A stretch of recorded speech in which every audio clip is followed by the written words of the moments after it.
you filed a motion to withdraw. Yes. Here on August 21st. Go ahead. Your Honor, so in this case, we have endeavored to satisfy all of Mr. Cruz's requests and representations exhaustively, from contacting parole officers at his request because of a revocation warrant on file. You do a good job. You are pretty intent on taking care of business. To issuing subpoenas to phone carriers in a number of other locations. Ultimately, it comes down to a conflict that renders this attorney-client relationship unworkable at this point. There are issues ranging from allegations that the dates on various offense reports or rental contracts or things of that nature are wrong, to even more in-depth issues. And so our last in-person meeting devolved into a loud exchange, Your Honor. I don't know what more I can do in service of representing Mr. Cruz. I believe it's in his interest and the interest of justice that another attorney be appointed to represent him on this matter. Okay, so what happened? What's the blow up that happened on the last? Because I don't expect defendants to be mistreated, and I certainly don't expect my lawyers to be mistreated. Yes, sir. That will have severe sanctions. I can hold people in contempt of court because attorneys are going to quit wanting to represent people, and then good luck with the Constitution then if you can't be civil with a person who's working for your best interests. He's saying what he's saying. I don't believe him to be a liar and a man who is dishonest. He's never been that way to me. You can put that away. This is a document that says that I gave him a number. This is from the emergency response for T-Mobile. He tells me that the company says that is no record of such. And the company, this is a subpoena that says, no, what, the attorney gave them the wrong phone number. Right there? No, this is the wrong, he asked them to research the wrong phone number. Okay. And they saying that he gave them the wrong phone number. So that's not my phone number. Okay. And they say it's right. Are y'all trying to fix that? It says, please have your attorney correct the target information. Let him talk. Go ahead. It says, please have your attorney correct the target phone number and issue a new legal. Okay. So they saying that I have a phone number with you. Okay. Relax.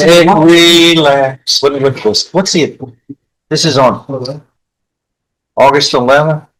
Yeah. Okay. T-Mobile hereby objects to the reference legal demand and is unable to respond. Which is not service. Okay. You've seen this. No, Your Honor, but we issued subpoenas for 2 different phone numbers based on our client's representations of what numbers belonged to him at the time. We received one affirmative response, to which we received a list of incoming and outgoing calls. I reviewed that with the client. He insists that other calls were made that are not shown on that record. The other phone number I subpoenaed was the number that was provided to me by my client in a number of different communications. This is just a series. What about that? Ongoing. Did y'all receive information from the phone company on that?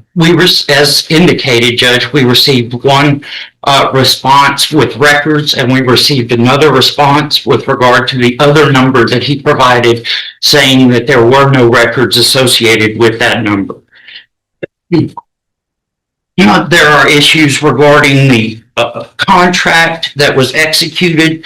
Contract Allegedly to rent a vehicle.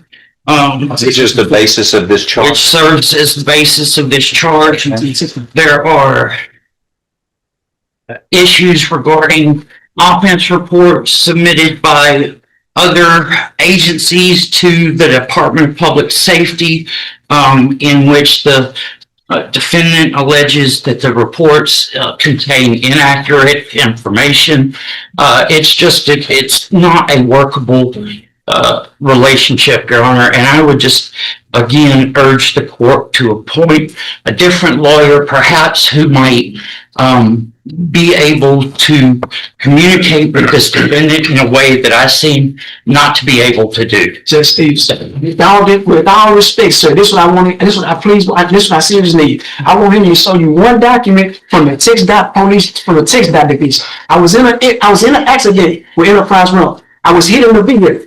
In the text dot report, the text dot report is wrong. It says on that document, if an officer was if a Dallas police officer arrived at this scene, then what is their final conclusion in the narrative? It says that an officer is flagged down, which means I called Dallas police, which means Dallas police should have a police report. He's going to text dot instead of Dallas police. You have Dallas County Sheriff that recovered the vehicle, and then you have Dallas police who actually wrote the dude that hit the Enterprise rental car called driver side and passenger side damage to the car. I had counsel, I beat counsel in here, and I had a left hip injury. I'm trying to get, and then he tell me this, Enterprise rental is offering me $170,000. I told him no. Then he say Enterprise rental is offering me $230,000. I told him no. You more important, you more worried about the civil instead of criminal. For them to be offering me something like that, let me get on the streets. I'm not absconded. I can go get my own records and I will show you.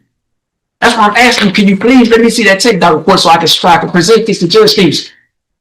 So, Okay. What do you say to that? There is a text dot report that comes from the Department of Public Safety regarding the accident that took place in Dallas.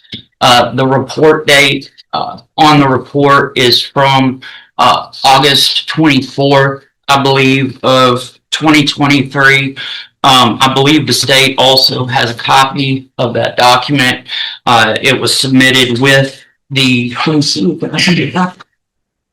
What was the day of the report? The day of the report was August 24th. It was in the document. Okay. So that's before this event occurred. No, Your Honor. The indictment says on or about October 2nd. No, okay, so the offense report was made in October, but the offense itself, the initial rental took place on August 17th of 2023, which the defendant also indicates or alleges is an incorrect date. And again, Judge, I don't even know where these numbers about hundreds of thousands of dollars are coming from. So look, with all due respect, Judge Stevens, this is my first time ever in life bringing the rental car. This date happened August 13th.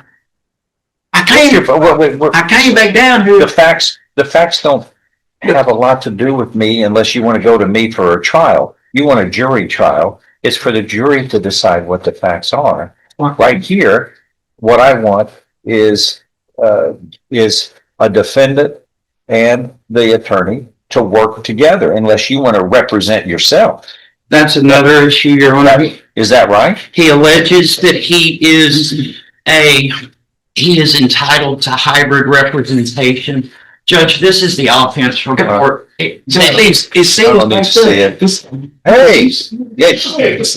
You know what? Damn. You know so what? That means that it's a Dallas police report, and he refusing to go get it. That's sit over there. You're in timeout, Mr. Rue. You're in timeout, Mr. Rue. My goodness. No. But we learned in first grade, don't speak over other people like you're doing to me. You want me to hold you in contempt? I can put you in contempt, and that would add time to whatever this is. Don't be rude. Don't be rude. I just said, you're going to have... When you tell me I don't want to see that, you're refusing my rights. All right. That's what you got to do. You're held in contempt. You are now placed back in jail until you can act properly, Mr. Rudeness. Mr. Rudeness, go back inside. Thank you. All right. Yeah. Well, you got your work cut out for you. What do you want to do? I would like to withdraw from the case, Your Honor. The change that the defendant initiated with the court just momentarily is illustrative of every exchange that occurs in person between myself and the defendant. Well, why would it be any different with anybody else, do you think? Well, I have to believe that there is someone out there who can speak this defendant's language and make him understand. Although it's a rude form of the English. All right, who's next on the trial? All right. All right, I'm gonna grant you relief.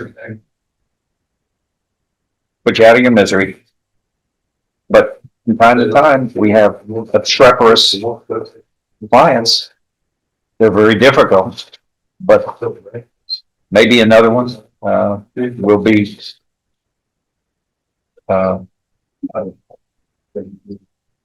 have some better results from his responses because he's obviously